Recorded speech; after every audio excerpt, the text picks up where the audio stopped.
What is good, you guys? Welcome to the premiere episode of the Red Dragon Sportscast with your host Mike from Ivor Reacts. Now, this being the premiere episode, so it's not going to be a very long one. Basically, we're just talking build up right now for the well, it's not even the RBS. It is the Natwest Six Nations. They got a new sponsor this year, Natwest stepping in, taking over the role from RBS for this season. So let's just break this down, because as you guys know, I done some live reactions to the Ultimate International games from Scotland and Wales, and I'm not gonna lie, Wales, it was kind of, it was a good performance, but it wasn't outstanding. We're trying something very new. We don't know how it's going to work. Scotland, on the other hand, had a fantastic autumn internationals, and they are my dark horses for this championship by year. So this is where we're setting up right now, because the opening game of the Natwest Six Nations in Cardiff at the Principality Stadium is going to be Wales versus Scotland. Now, me being Welsh, I'm going to be supporting Wales all the way, but realistically, as a rugby fan, I'm predicting a very close game. But I do think that Scotland, with the momentum that they have, with the skill of players that they have right now, it's hard to deny that Scotland are going to be a force in rugby once again. They are my dark horses to win it. I do think it will be very good for them to get another championship under their belt, because they haven't won it since it became the Six Nations. They haven't won it. They won the 1999 Five Nations Championship. They haven't won it since. That's it. So I do think that Scotland will get a nice victory against Wales. I don't think it'll be a massive victory. I think it'll be a close victory. I think Wales will get that losing bonus point, which it could be crucial later on, but you never know. So we look at the other games right now. France and Ireland. Now, over the past couple of years, France have really dropped off the performance charts. Last decade they were a massive force. This decade they haven't been anywhere near it. Basically, when it comes to the championship, you're picking between three nations, really. You're picking between England, Ireland and Wales.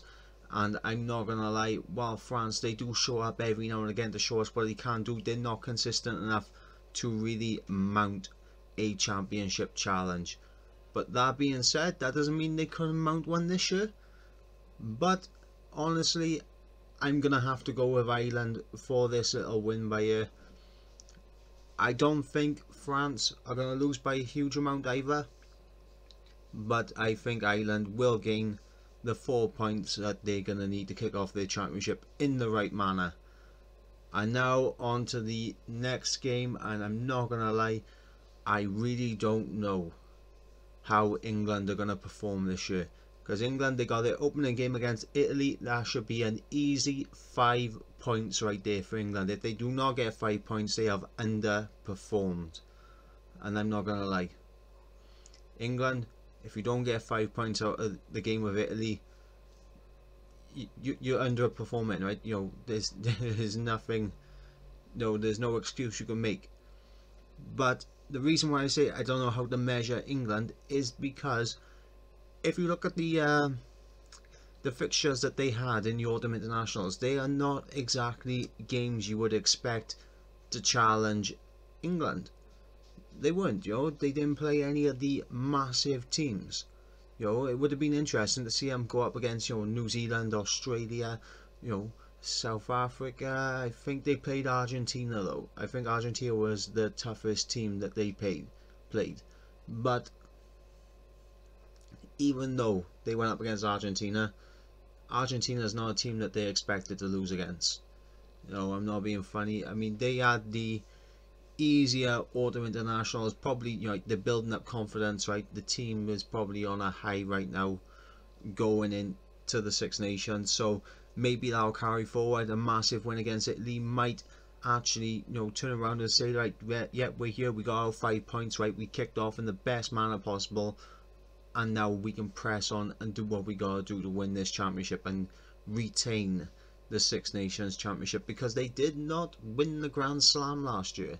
They did not. No, I believe they lost to Ireland, I believe, last year.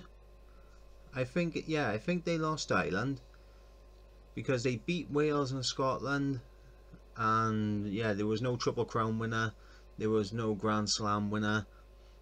It basically, you know, it came down to England just, you know, having, you know, nice 4 wins and a good try difference record, I think. So I know Ireland, they lost 2 games. Ireland lost 2 games. Wales lost, I think we lost 2 games as well. Scotland, I think, only lost 1. I don't know. I can't really remember. You know, it was back last year. You know, my memory is absolutely shocking. But you can see where I'm going with this, right? England, they did not win in Grand Slam fashion, so they have had, you know, a real confidence boost off the easy autumn international games. I am saying easy because, come on, whether you're an English rugby fan or you're not, you can't deny that the teams they played in the autumn internationals, right, they were guaranteed wins. And if you didn't get a win out of them, you really need to step up your game to be on this level. But, you know, just looking into it now, if England don't get 5 points, I can't see them winning the championship. No, they need 5 points straight off the bat. I don't think Scotland are going to be able to get 5 points against Wales. I don't think Wales will be able to get 5 points against Scotland. And the same with Ireland and France. I don't see either of them, you know, being able to get that 5 points. Of course, you know, all they got to do is score 4 tries to get the 5 points. But when it comes to the other 4 teams in the Six Nations, I mean, they're the challenge for England. Italy, I'm sorry, I went to say Ireland. Italy are not the challenge. They're not. In fact, right, I'm just going to say it right now, right?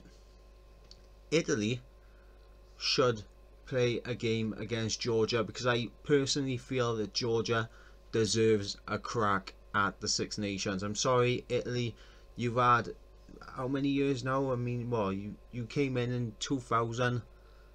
It's now 2018, and I think you only, the highest you ever finished was 5th, and I think you've only done that on like 2, maybe 3 occasions.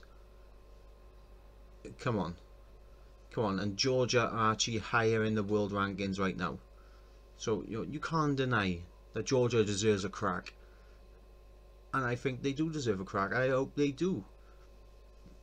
But does that mean Italy should just be booted out altogether, or does that mean they should have a right to fight for their place? I reckon they deserve that right to fight. But if they can't beat Georgia, Georgia has proven to be more capable than Italy, and they deserve a crack in the Six Nations. But that is off the point. The point is, Italy in the Six Nations, right, they are not the challenge. England need the 5 points.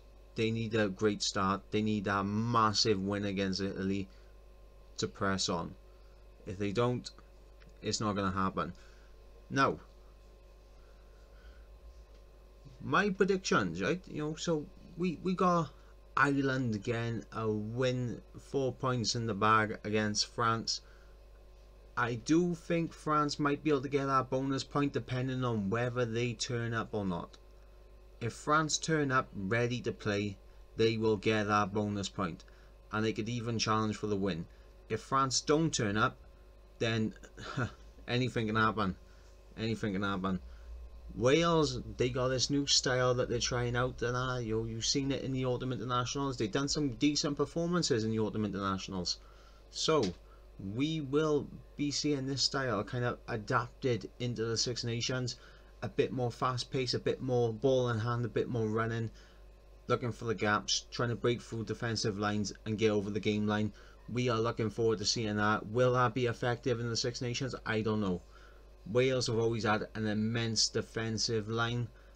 We all know this, and I think over the years all the other teams now have started to catch up. They've caught up, and you know, the defensive force in the Six Nations right now is quite important. You know, you gotta be massive in defense. You know, you gotta be able to press that defensive line up before anything happens. You gotta make sure you don't leave no pockets or gaps and that for guys to run through. Now, Scotland, my player to look out for when it comes to Scotland is the centre, Hugh Jones. Right? It does sound like a Welsh name, but he's not Welsh, he's Scottish, okay? Right, Hugh Jones. This man, right, he came in, not in the 2016, right, Autumn Internationals. This was the first time I seen Hugh Jones play, right? I looked at this player and his work rate and the way he was able to command it when he was on the ball, you know, his entire gameplay, right? I was looking at it, I was like, he is a star in the future. And obviously, you know, you got Hogg and you got Laidlaw, who are, I don't know if they're back yet. I think Laidlaw's still out, I'm not sure. We'll have to wait and see. I think Hogg is still out because he got injured in the Lions tour, I think. So yeah, Scotland, even though they're missing, like, you know, a couple of key players, or could be missing a couple of key players, I don't know if they're back yet. I have to check that out. I should have done that before I started this podcast, but I didn't. But forgive me for that.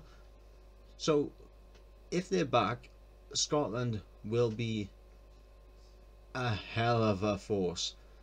If they're not back, I still think Scotland are going to be a force, but they might not have that boom cutting edge that would make me see them as favourites for the championship.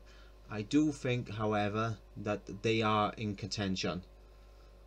Wales, I think the best we can probably hope for is third place.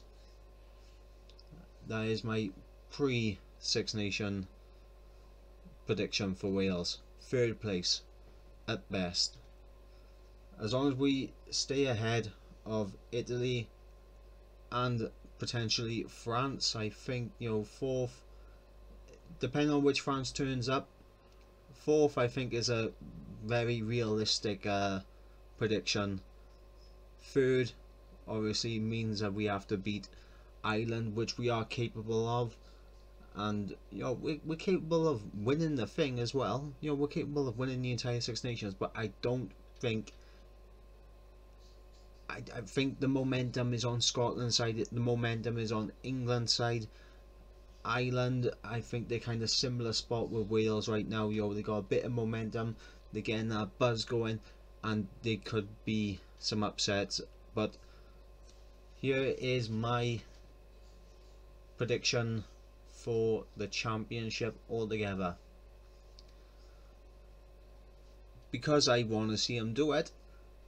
Scotland to win the championship, Grand Slam, perhaps Triple Crown, hopefully. So Scotland for the Triple Crown, the Grand Slam, championship, maybe, but they are my pick to win the entire championship. Second place, England. It pains me to say it, but England are on a roll. Okay, they're on a roll. Their confidence is high. Sure, they've had some easy games in the Autumn International. This will be a bigger test for the players, but yeah, you can't deny England are going to be a force in this championship. So third place, I want to say Wales, but I would not deny Ireland. It's third and fourth is going to be between Wales and Ireland. I can't pick a definitive third place. I can't pick a definitive fourth place. It's between Wales and Ireland. Fifth place obviously is going to be France, And last place, as you would expect, Italy.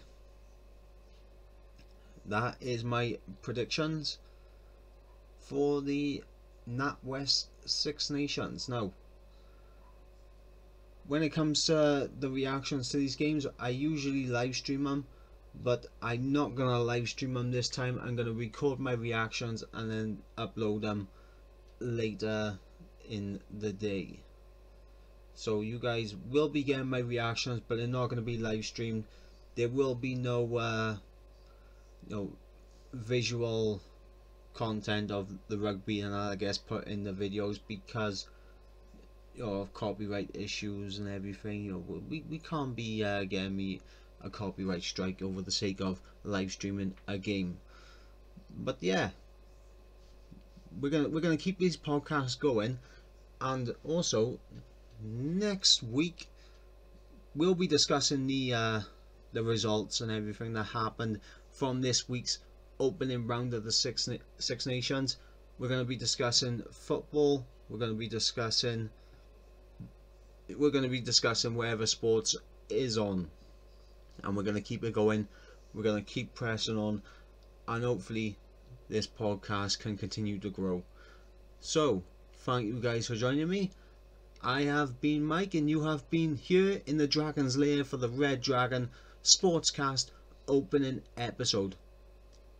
Now, let's press on and let's get ready for the Six Nations to kick off Saturday. Wales versus Scotland. Let's have it.